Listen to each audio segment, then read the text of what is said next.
Unit 6 chapter 10 wave optics. Huygens के तरंग सिद्धांत के आधार पर प्रकाश परावर्तन। माना एक्स वाई एक परावर्तक पृष्ठ है, उस पर एक समतल तरंगाग्र AB तिर्यक रूप से आपतित होता है। पृष्ठ एक्स वाई और तरंगाग्र AB दोनों कागज के तल के लंबवत है। माना t=0 पर तरंगाग्र AB परावर्तक पृष्ठ एक्स वाई को बिंदु A पर स्पर्श करता है। ज्यों-ज्यों तरंगाग्र आगे बढ़ेगा, उस पर स्थित प्रत्येक बिंदु क्रमशः पृष्ठ एक्स वाई को स्पर्श करता जाएगा। सबसे अंत में बिंदु B पृष्ठ को B1 पर स्पर्श करेगा। माना बिंदु B से B1 तक आने में t समय लगता है, तब B1 VT। माना बिंदु A पर PA एक आपतित किरण है। बिंदु A से एक्स वाई के लंबवत एक रेखा AN खींचते हैं, तब कोण PAN आपतन कोण।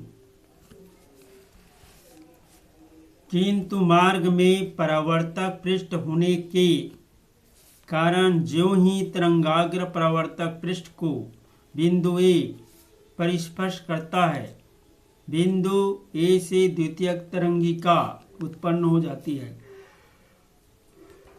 जो t समय में AQ=VT=BB1 दूरी तय कर लेती है।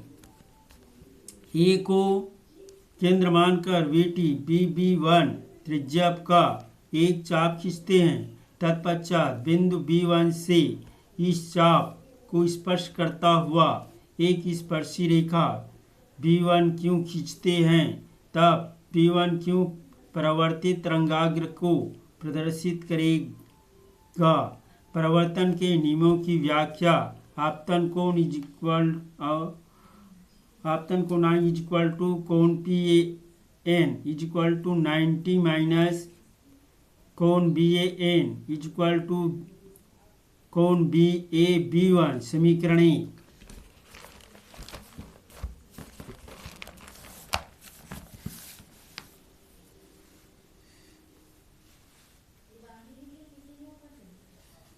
परावर्तक कोण R कोण AQ 90 कोण QAB1 कोण AB1Q समीकरण 2। त्रिभुज BAB1 और त्रिभुज QAB1 में BB1 AQ प्रत्येक VT के बराबर है। AB1 उभयनिष्ठ है तथा कोण ABB1 कोण AQB1 90। इसलिए दोनों त्रिभुज सर्वांग सम होंगे। कोण BAB1 कोण AB1Q समीकरण 1 और 2 से I R। यह प्रकाश परावर्तन का पहला नियम है। PA आपतित किरण, AQ परावर्तित किरण तथा AN आपतन बिंदु A पर अभिलंब है। ये एक ही तल में अर्थात कागज के तल में स्थित है।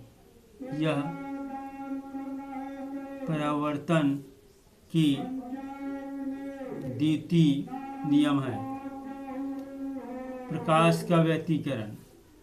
जब समान आकृति की दो प्रकाश तरंगें किसी माध्यम में एक ही दिशा में गमन करती है, तो उनके अध्यारोपण के फलस्वरूप प्रकाश तीव्रता में परिवर्तन हो जाता है। इस घटना को प्रकाश का व्यतिकरण कहते हैं। उदाहरण: साबुन के बुलबुले का रंगीन दिखाई देना, पतली फिल्मों का रंगीन दिखाई देना। शर्तें: पहला, दोनों तरंगों की आवृत्तियां समान होनी चाहिए। दूसरा, दोनों तरंगों के आयाम लगभग समान होने चाहिए। तीसरा, दोनों तरंगों को एक ही दिशा में गमन करना चाहिए। चौथा, दोनों स्रोत एक दूसरे के निकट हो। पांचवा, दोनों प्रकाश स्रोत अत्यंत संकीर्ण हो। छठवां, तरंगों का कालांतर नियत हो। सातवां, प्रकाश स्रोत एकवर्णी होनी चाहिए। आठवां, यदि प्रकाश तरंगे ध्रुवित हो तो उनके ध्रुवण तल समान होनी चाहिए।